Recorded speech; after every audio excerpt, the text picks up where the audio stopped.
우리 찬양으로 하나님께 영광 돌리겠습니다. 찬송가 505장입니다. 찬송가 505장, 온 세상 위하여.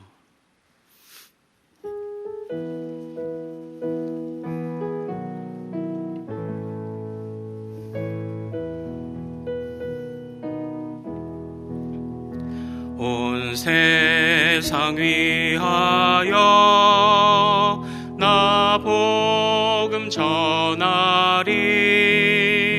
만 백성 모두 나와서 주 말씀 들으라.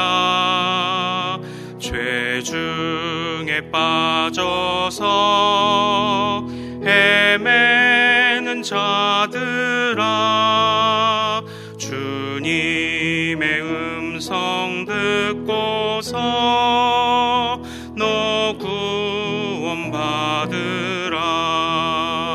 전하고 기도해 매일 증인 되리라. 세상 모든 사람 다 듣고 그 사랑 알도록 온 세상 위하여 이 복음 전하리. 저 죄인 회개하고서 주 예수 믿으라. 이 세상 구하려 주 돌아가신 것 나 증거하지 않으면 그 사랑 모르리. 전하고 기도해 매일 증인 되리라. 세상 모든 사람 다 듣고 그 사랑 알도록 온 세상 위하여 주 은혜 임하니.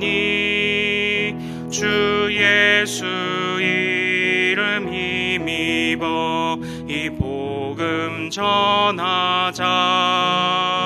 먼 곳에 나가서 전하지 못해도 나 어느 곳에 있든지 늘 기도 힘쓰리. 전하고 기도해 매일 증인 되리라. 세상 모든 사람 다 듣고 그 사랑 알도록. 아멘. 우리 같이 기도하겠습니다. 거룩하신 하나님 아버지, 온 세상 위하여 주께서 행하신 놀라운 일을 온 세상 위하여 전하고자 하는 그 마음이 우리 안에 있기를 소망합니다. 하나님, 너무 감격해서, 너무 좋아서, 너무 기쁘고, 너무 영광되어서 전하지 않고 말하지 않고는 견딜 수 없는 우리들이 되기를 소망합니다.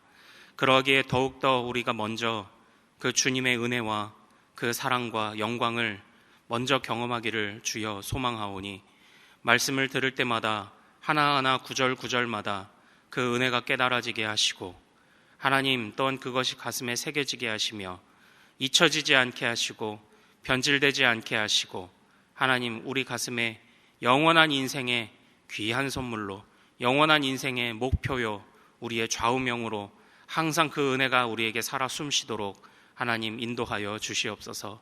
주여, 우리의 마음은 끊임없이 우상을 만들어내는 공장이나, 그러나 하나님께서 우리를 붙잡으셔서 모든 어그러진 것들 바로잡으시고 주님이 선하게 이끌어 주셔야만 우리가 주님의 뜻대로, 주님의 원대로, 주님의 목적대로 우리가 살아갈 수 있사오니, 주여 우리를 강하게 붙잡으시고 주의 은혜가 사슬되사 우리를 묶어 하나님의 영광의 자리로 옮겨 주옵소서.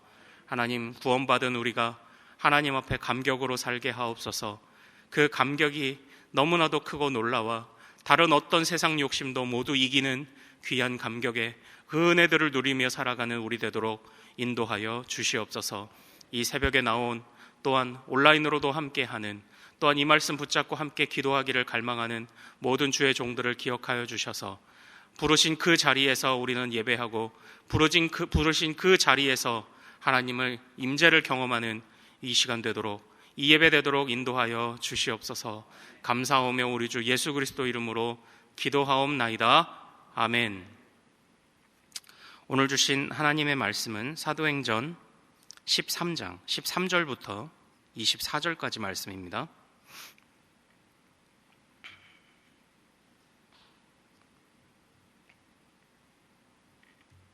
사도행전 13장 13절부터 24절까지 말씀입니다. 저와 한 절씩 교독하시겠습니다. 바울과 및 동행하는 사람들이 바보에서 배 타고 밤빌리아에 있는 버가에 이르니 요한은 그들에게서 떠나 예루살렘으로 돌아가고 더 나아가 비시디아 안디옥에 이르러 안식일에 회당에 들어가 앉으니라. 율법과 선지자의 글을 읽은 후에 회당장들이 사람을 보내어 물어 이르되 형제들아 만일 백성을 권할 말이 있거든 말하라 하니 바울이 일어나 손짓하며 말하되 이스라엘 사람들과 및 하나님을 경외하는 사람들아 들으라. 이 이스라엘 백성의 하나님이 우리 조상들을 택하시고 애굽 땅에서 나그네 된 그 백성을 높여 큰 권능으로 인도하여 내사 해서 약 40년간 그들의 소행을 참으시고 가나안 땅 7족속을 멸하사 그 땅을 그 기업으로 주시기까지 약 450년간이라. 후에 선지자 사무엘 때까지 사사를 주셨더니 그 후에 그들이 왕을 구하거늘 하나님이 베냐민 지파 사람 기스의 아들 사울을 40년간 주셨다가 회하시고 다윗을 왕으로 세우시고 증언하여 이르시되 내가 이새의 아들 다윗을 만나니 내 마음에 맞는 사람이라 내 뜻을 다 이루리라 하시더니 하나님이 약속하신 대로 이 사람의 후손에서 이스라엘을 위하여 구주를 세우셨으니 곧 예수라. 그가 오시기에 앞서 요한이 먼저 회개의 세례를 이스라엘 모든 백성에게 전파하니라. 아멘. 오늘 우리가 함께 읽은 이 말씀을 통해서요, 복음 전할 기회를 놓치지 말라라는 제목으로 하나님의 은혜를 나누도록 하겠습니다. 하나님께서 오늘 말씀 중에 또 우리에게 귀한 은혜와 지혜 주실 줄 믿습니다. 군대에 처음 입대를 하면요, 하는 몇 가지 일들이 있습니다. 새로 군복을 받아서 군복을 갈아입는 일들, 이제 걷는 연습부터 좌양좌 우양 이런 거 배우는 일들을 하는데요. 특별히 사격할 때, 총을 쏠 때에 제일 먼저 하는 일이 있어요. 그게 뭐냐면 바로 0점 사격이라는 겁니다. 보통은 이제 그 사격 표지판이 실거리 사격을 하면은 50, 100, 250인가? 이렇게 있는 거리를 두고 이제 사격을 하는데 첫 사격은 항상 25m 거리에서 사격을 합니다. 그 0점 사격이라고 하는데 그게 뭐냐면 한 3발을 쏴요. 정확하게 3발만 쏩니다. 3발을 쏴서 이 3발이 이렇게 뭉쳐 있어야 되는 거예요. 뭉쳐서 쏴져야 그게 조준이 잘 된 건데 이 총에 있는 이 가늠좌, 조주를 하는 가늠자와 가늠쇠가 나의 눈에 이 시력과 각도와 맞지 않으면 정확한 가운데가 아니라 이렇게 옆으로 좀 벗어나는 그런 경우들이 있습니다. 그래서 3발이 뭉쳐만 있다면 어쨌든 조준 상태는 일단 잘 된 거니 그거에 맞춰서 총에 있는 가늠자를 똑깍 이렇게 한 칸씩 수정을 해요.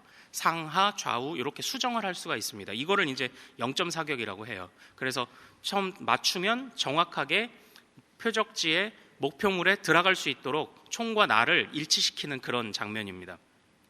그런데 이제 대부분의 훈련병들이 처음에 입소한 훈련병들이 이 3발을 이렇게 몰아서 쏘는 걸 상당히 어려워합니다. 이게 탄착군이 형성됐다고 하는데요. 주로 어떤 실수를 많이 하냐면 대표적으로는 그냥 이렇게 3발이 벌어져 버리는 겁니다. 이건 진짜 그냥 조준 자체를 잘못한 겁니다. 그런데 또 어떤 경우가 있냐면 위아래로 퍼져 있는 3발이 위아래로 이렇게 퍼져 있는 경우가 있어요. 그건 무엇을 잘못해서 그러냐면 숨을 쉬는 거예요. 그래서 숨이 엎드려서 쏠 때 하면 이렇게 몸이 들렸다가 가라앉았다 이렇게 할 거 아닙니까? 그래서 숨을 쉬었던 것 때문에 이 탄착군이 형성이 안 되고 상하로 이렇게 퍼져 있는 그런 경우도 있을 수가 있어요. 그러니까 그 순간만큼은 내가 정확하게 조준하고 목표물을 정확하게 맞추기 위해 그거 내 눈과 총을 일치시키는 것뿐만 아니라 나의 숨까지도 참아야 하는 그런 순간, 그게 첫 번째 사격, 바로 0점 사격이라는 것입니다. 이 0점 사격은 중요한 것이 뭐냐면 바로 이제 그 나아가는 방향성을 맞추는 거예요. 그런 그 사격입니다. 우리 그리스도인들, 특별히 우리 장로교인들, 그리고 특별히 개혁교회의 후손들인 우리들은 이렇게 표현해 볼까요? 항상 이 0점 사격을 하는 사람들이 바로 우리들입니다. 그것이 무엇이냐면 우리는 개혁교인들이 다른 것 아닙니다. 개혁교인들을 어렵게 생각하지 않아도 됩니다. 개혁교인들은 항상 성경대로 믿고 성경대로 살려고 애쓰는 사람들이 바로 개혁교인입니다. 그러므로 성경에 우리의 눈과 시각과 마음의 모든 것, 살아가는 모든 것, 우리의 지정의를 일치시키기 위해 항상 0점 사격을 하듯 매일 날마다 말씀이 그러한가 상고하는 사람들이 바로 우리 개혁교인들이라는 것입니다. 그 순간만큼 0점 사격할 때 들숨과 날숨으로 인해서 우리의 조준이 흐트러지지 않도록 익숙한 우리의 숨결까지도 참아가며 우리 익숙한 우리의 생각까지도 그 모든 것들 그 순간 참아가며 온 신경을 말씀에 집중하여 그 말씀이 주시는 대로 살아가려고 하는 사람들이 우리 개혁교인인 거예요. 그래서 성경에서 조금만 틀어줘도요, 아무리 우리가 많은 능력을 가진 것처럼 보이고 아무리 빠른 성과들을 이루어내도 빠르게보다는 바르게를 항상 추구하는 사람들, 우리에게 있어서 속력이라는 것은, 속도라는 것은 그렇게 중요하지 않습니다. 우리는 항상 방향을 항상 성경대로 일치시키고 우리의 익숙한 것까지도 다 그 앞에 내려놓을 수 있는 사람들이 개혁교인이에요. 오늘 우리가 읽은 이 말씀에서는요, 사도 바울이 이와 관련한 아주 중요한 가르침을 우리에게 주는 그런 본문입니다. 지금 오늘 본문 안에서는 여러 명의 신앙에 열심이 있다라고 일컬어지던 사람들이 등장을 하고 있습니다. 그러나 사도 바울은 그들에게 그들의 열심 자체를 무시하는 것도 아닙니다. 그러나 그들의 열심이 바른 방향을 향해서 나아가지 않으면 절대 그것은 참된 믿음이 아니요 참된 열심이 아니라고 말하고 있는 본문이 바로 오늘 이 본문입니다. 하나하나씩 한번 살펴보도록 하겠습니다. 바울의 1차 전도 여행이 이제 사도행전 13장부터 해서 이제 본격적으로 시작되었죠. 예루살렘과 온 유대와 사마리아를 넘어서 이제 비로소 사도 바울이 전면부에 등장을 하며 이방인에 관한 선교가 활짝 열리는 그런 장면을 우린 13장에서부터 계속 보고 있습니다. 안디옥, 오늘 등장하는 사실 비시디아 안디옥은 터키에 있는 지역이고요. 오늘 이 그 말씀의 최종 목적지는 터키에 있는 지역입니다. 터키. 그리고 처음 출발지였던 그 안디옥은 그 갈릴리 위쪽에 있는 수리아 지역이라고 하는 곳에서 이제 배 타고 출발을 한 거예요. 그래서 수리아 지역의 안디옥에서 출발하여 구브로라는 지금의 키프러스라고 하는 섬을 거치고 이제 거기서 바보라는 항구에서 다시 그 터키에 있는 항구인 버가에 이르렀고 거기서 또 조금 더 내륙으로 들어와 이제 비시디아 안디옥이라고 하는 오늘의 그 터키의 그 약간 뭐라고 해야 할까요? 중서부 지역이라고 할까요? 그쪽 지역으로 지금 이제 도착을 한 상황입니다. 자, 그런데 이 비시디아 안디옥에 이르렀을 때 그 사도 바울이 전략을 참 잘 세웠어요. 이미 그 구브로에 있을 때부터 이런 그 전략을 세웠는데 바로 회당을 그 복음의 전진기지로 사용을 하는 것입니다. 그 회당이라고 하면은 어떤 사람들입니까? 그 유대교인들이 모여있는 그런 곳이죠. 그런데 이런 이야기 들어보셨죠? 회당은 유대교 남자 성인 10명만 있으면 회당 하나를 만들게 되어 있다, 이런 이야기를 많이 들어보셨죠? 왜 그렇게 회당을 만들었는지 아십니까? 10명이 10의 1조를 각각 드리는 겁니다. 그러면 한 명분의 월 생활비가 나오는 거예요. 그러면 그것을 주고 우리에게 말씀을 가르쳐줄 랍비를 초청하는 겁니다. 그래서 최소 단위가 이제 10명이라는 거예요. 그래서 11조를 각각 이렇게 드리면 한 사람, 한 가정이 생활할 수 있는 만큼을 그렇게 하는 거죠. 그래서 사실 이 회당이 있었다는 것 자체는 유대인들이 어느 지역에 이렇게 흩어져 있든지 굉장한 열심을 그들이 가지고 있었다라는 것을 의미하고 있어요. 그런데 한번 좀 보십시오. 그 회당에 유대교인들만 있었던 것이 아닙니다. 우리 16절 한번 같이 읽어볼까요? 자, 16절입니다. 시작. 바울이 일어나 손짓하며 말하되 이스라엘 사람들과 및 하나님을 경외하는 사람들아 들으라. 여기서 이스라엘 사람들이라고 콕 찍었고 하나님을 경외하는 사람들이라고 돼 있죠. 이 하나님을 경외하는 사람들은 이방인들 중에서 유대교를 믿기로 개종한 사람들을 의미하는 겁니다. 그러니까 이 유대교의 매력에 빠져서 실제로 나도 그 하나님을 섬기겠다고 찾아온 이방인들이에요. 유대교인들이 우리는 그 유대교를 지키고자 하는 어떤 그 열심이나 이런 부분에서 그 뭐 좀 폐쇄성이 있다라고 생각할지 모르는데 의외로 이렇게 하나님을 전하는 데 있어서는 굉장히 그 오픈 마인드였던 것이 유대인이었다고 합니다. 실제로 최근에도 어떤 유대인에 관한 다큐들을 이렇게 보는데요. 미국에서 유대인의 모임에 동양인 여자아이가 하나 앉아 있는 겁니다. 이 여자아이는 한국인 입양아였어요. 그런데도 유대교에 들어올 수 있는 거예요. 유대교의 가정에서 자랐기 때문에. 이만큼 유대교는 그만큼 개방성도 있었던 그런 그 종교가 바로 유대교였어요.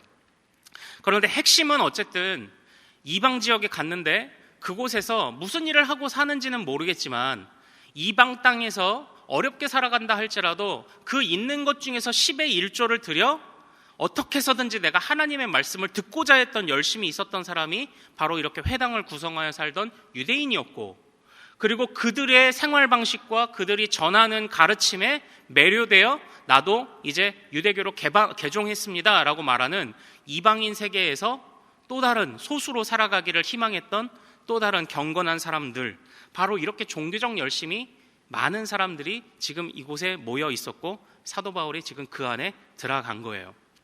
사도 바울의 전략은 아주 좋았습니다. 왜냐하면 알아서 관계 맺기가 되거든요. 나 정통 유대인이야. 그리고 나 랍비야. 그렇게 그 처음에 이야기를 시작하지 않았을까요? 그래서 그 당시에는 뭐 랍비뿐만 아니라 회당장이 허락을 하면, 특별히 그 오늘 말씀 15절에 보면 회당장이 아니라 회당장들이라고 되어 있죠. 아마 제법 규모가 있었던 그런 그 회당이었던 것 같습니다. 회당장들이 허락을 해준 거예요. 이제 허락을 해주면 일정 부분 해당되는 본문, 정해진 본문을 읽고, 특별히 율법과 선지자의 글이라고 되어 있는데 이것은 관용적인 표현입니다. 율법은 모세오경을 말하고 선지자의 글은 역사서를 포함한 여호수아서를 포함한 그 이후의 모든 말씀을 유대교인들은 그렇게 생각했어요. 구약성경은 두 파트로 되어 있다. 모세의 오경 율법과 그리고 역사서를 비롯한 뒤에 소선지서까지 이어지는 이것을 묶어서 그냥 선지서라고 봤습니다. 즉 구약성경 중에 정해진 본문들을 읽고 난 이후에, 그 당시 문화에 의하면 그때 정해진 본문이 있었다고 해요.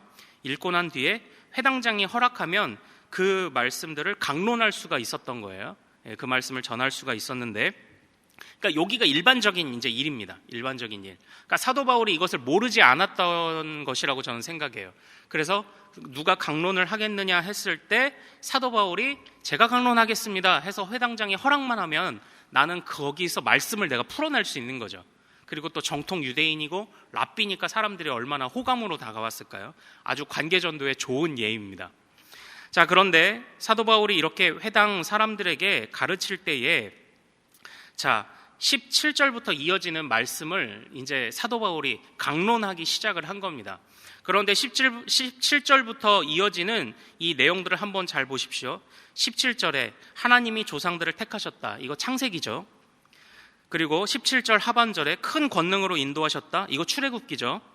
18절에 광야 40년의 소행을 참으셨다. 출애굽기의 본격적인 생활이 시작된 거죠. 그리고 20절 한번 보십시오. 그렇게 가나안 땅에 450년이 걸려 들어왔는데 20절부터는 그 사사들을 선지자 사무엘 때까지 사사를 주셨다. 이거 사사기의 말씀이죠. 또 21절, 22절에 이제 다윗에 관한, 사울과 다윗에 관한 언급이 있죠. 이게 어떤 열왕에 관한 그런 기록들이죠.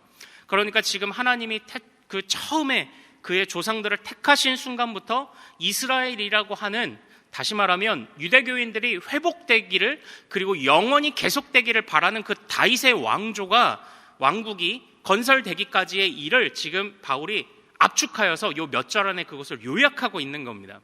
그런데 이 요약한 말씀 안에 핵심이 무엇인지를 한번 잘 보십시오. 처음에 그의 조상들, 족장들을 택하셨을 때 족장들이 먼저 주님을 찾았나요? 아니에요. 창세기 12장에 보면 아브라함을 부르실 때에 오랜 침묵의 기간, 바벨탑의 사건도 있었고 노아 이후에도 죄악이 온 땅에 관영하는 말도 안 되는 일이 있었지만 그 안에 하나님이 아브라함을 먼저 찾아오셨습니다.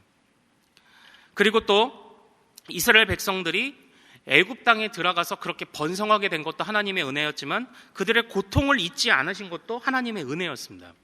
광야 40년간 이스라엘 백성들이 온갖 하나님 앞에 할 수 있는 범죄들은 다 저질렀지만 그럼에도 불구하고 비록 40년이라는 그 고난의 때는 있었으나, 광야의 때는 있었으나 끝까지 포기하지 않으셨던 것도 하나님이십니다.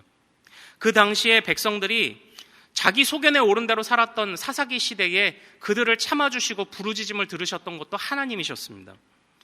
그리고 그 이스라엘 백성들이 우리도 열 왕과 같은 그런 왕을 달라고 했을 때 그것에 대하여서 너무 탄식하셨지만 그럼에도 불구하고 그렇다면 내가 너희에게 너희의 소원대로 왕을 줄 것이다. 그러나 그 왕은 열 왕과 같지 않고 하나님 앞에 겸손한 왕이 될 것이다 라고 하며 다윗을 허락하신 분도 하나님이세요. 그러면 이 말씀 안에 공통점이 무엇입니까? 미련하고 부족한 자들을 그럼에도 불구하고 은혜로 돌보신 하나님이죠. 이것을 우리는 무엇이라고 말합니까? 언약에 신실하신 하나님인 거예요. 약속에 신실하신 하나님이 바로 그 핵심적인 요약 한 문장으로 말할 수가 있는 것입니다. 즉 하나님이 우리를 향한 약속, 하나님의 그 언약의 첫 번째 그 은혜가 무엇인지 아십니까? 첫 번째 조건, 우리는 그 약속과 언약을 받을 자격이 없다는 겁니다. 그럼에도 불구하고 하나님께서는 그 약속을, 언약을 받을 자격이 없는 자에게 약속을 주셨고 심지어는 그 미물과 같은 피조물일 뿐인 죄인인 우리를 위해 그 언약을 신실하게 실현시켜 주셨다. 지금 그것을 사도 바울이 그 안에서 지금 담고 있는 거예요. 그런데 23절 보십시오. 그 언약이 최종적으로 꽃피워진 것이 누구라고 이야기를 하고 있습니까? 부활하신 예수 그리스도라고 이야기를 하고 있는 거예요. 지금 잘 보십시오. 예수 그리스도를 말하기 전까지 유대인들은 아마 조금도 불편함을, 경건한 사람들은 조금도 불편함을 느끼지 않았을 것입니다. 22절까지 이스라엘 역사를 요약을 할 때 심지어 이방인들이 돌아온 유대교로 개종한 사람들도 그 당시에 아마 나도 이 유대교인이요, 나도 영적인 아브라함의 후손이라는 감각이 그들 안에 있었을 것입니다. 거기까지는 아무 문제가 없었습니다. 그러나 사도 바울은 마치 이렇게 말하는 것 같습니다. 너희 안에 범사의 종교심이 많다. 너희가 하나님의 언약 백성이라고 자부하는 것 내가 안다. 그러나 너희가 지금 열심은 있으나 조준을 잘못하고 있다. 너희가 너희의 익숙한 생각들을 끊고 들숨과 날숨까지 참아가며 조준하는 순간 집중을 해야 하는 것처럼 너희가 지금 너희의 유대교라는 익숙함에 빠져서 너희가 지금 조준을 못하고 있다. 너희 범사에 뛰어난 너희의 열심이 지금 하나님을 향해 정확하게 나아가고 있지 못하다고 말씀을 하고 있는 것 같아요. 왜냐? 예수 그리스도가 빠졌기 때문이에요. 사랑하는 여러분, 오늘날 우리도 신앙생활 할 때에 교회가 좋은 일들 다 할 수 있습니다. 교회가 하나님 나라가 와서 이 땅에 온갖 고통스러운 자, 가난한 자, 억눌린 자, 병든 자들이 회복되기를 갈망하며 우리는 우리 한 사람의 안위가 아니라 하나님 나라의 회복을 통한 온 땅에 총체적인 회복을 꿈꾸는 사람들 아닙니까? 그런데 말하자면 정치인들도 그런 나라를 꿈꿔요. 어떤 사람들은 또 다른 사상과 철학으로 그런 나라를 꿈꿔요. 그런데 그들과 우리가 다른 것이 무엇입니까? 바로 예수 그리스도예요. 예수 그리스도가 우리의 심장 안에 없다면 그것이 정치인들이 추구하는 것과 아니면 세상 수많은 철학자들이 추구하는 것과 무엇이 다르겠습니까? 세상에 있는 사회복지기관과 교회가 무슨 차이가 있겠습니까? 예수 그리스도, 그분의 희생과 그분의 부활을 전함으로 우리도 그렇게 살아가기를, 그렇게 우리는 하나님 앞에서 우리를 사용하셔서 이 세상 것 다 내려놓고 우리를 사용하셔서 예수 그리스도가 드러나기를, 그것을 꿈꾸는 사람들이 바로 우리 아닙니까? 그것을 잃어버리면 교회 아니지 않습니까? 사도 바울이 지금 그것을 일깨워주고 있는 것입니다. 최선을 다해서 예민하게 예리하게 바라보고 사람들에게 접근을 하되, 그러나 그들에게 반드시 전해야 할 것, 예수 믿으면 잘 돼, 교회 나오면 잘 돼, 우리 교회 좋아, 그것을 넘어 예수 그리스도가 고난받으시고 부활하셔서 우리의 구주가 되셨다, 지금도 살아 역사하시는 주님은 승천하여 하늘에 보좌 우편에서 지금도 다스리고 계시다, 이것 전하는 사람들이 바로 우리 그리스도인이라는 것입니다. 그러므로 사랑하는 모든 성도님들, 오늘 하루의 우리의 삶 속에서도 성경의 말씀대로 우리가 날마다 그러한가 항상 상고하며 우리의 믿음을 열심히 아닌, 단순한 열심히 이끌어가는 방향이 아닌 성경의 말씀대로 우리의 방향성을 항상 맞추고, 조준을 할 때 숨을 잠시 참는 것처럼 우리의 모든 예민한 지정의의 모든 신경을 하나님의 말씀 앞에 맞추며 익숙함을 내려놓아 예수 그리스도가 우리의 삶 안에, 우리의 인생 안에, 우리의 교회 안에 꽃 피워지도록 항상 애쓰시는 우리 모든 성도님들 되시기를 소망합니다. 이것이 복음이요, 이것을 전하는 그 기회가 주어졌을 때 항상 포기하지 않도록 이 전할 말을 항상 준비하시는 여러분 되시기를 소망합니다. 오늘 말씀 붙잡고 한번 같이 기도하겠습니다. 주여, 안고 없는 찐빵과 같이 예수 그리스도 없는 그런 신앙 살지 않게 하옵소서. 항상 예수 그리스도의 은혜로부터 출발하여 예수 그리스도의 그 영광으로 종 끝맺는 그런 우리의 인생이 될 수 있도록 도와주옵소서. 내가 드러나지 않고 주님 드러나게 하옵소서. 우리 이 제목으로, 그리고 또 이 복음 우리가 항상 전할 수 있도록 인도하옵소서. 지혜를 주옵소서라고 주여 이름 크게 한번 부르고 기도하겠습니다. 주여, 거룩하신 아버지 하나님 소망합니다. 아버지 하나님, 예수 그리스도 항상 우리 중심에 품고 살게 하옵소서. 아버지 하나님이여, 우리가 기도할 수 있습니다. 예배할 수 있습니다. 신방하고 말씀 전할 수 있습니다. 그러나 그 안에 예수 그리스도가 정말 살아 숨쉬지 않는다면, 심지어 우리의 입으로 예수를 부르짖기도 하지만 그 안에 예수 그리스도가 정말 살아계시지 않는다면, 아버지 하나님, 우리는 전혀 엉뚱한 열심으로 아버지 하나님 그저 요란한 꽹과리가 되어버리고 마는 것이 우리의 모습 아니겠습니까? 아버지 하나님, 끊임없이 조준하고 끊임없이 우리의 익숙함을 내려놓아 예수 그리스도 중심으로, 성경 중심으로 날마다 그 말씀이 그것이 정말 옳은 것인가를 날마다 돌아보는 우리들 될 수 있도록 도와주시옵소서. 아버지 하나님, 이러한 복음에 무장되어서 아버지 온전히 전할 때에 또한 복음에 예민하게 반응하고 복음에 예민하게 조준하는 동일한 제자들을 또 양육해낼 수 있도록 도와주시옵소서. 아버지 하나님이여, 그들도 열심만 가졌지 삐뚤게 조준하는 그런 사람들 만들어내지 않게 하시고, 우리가 복음을 전할 때에도 아버지 하나님 정확한 도를 전할 수 있도록 아버지 하나님 인도하여 주시옵소서.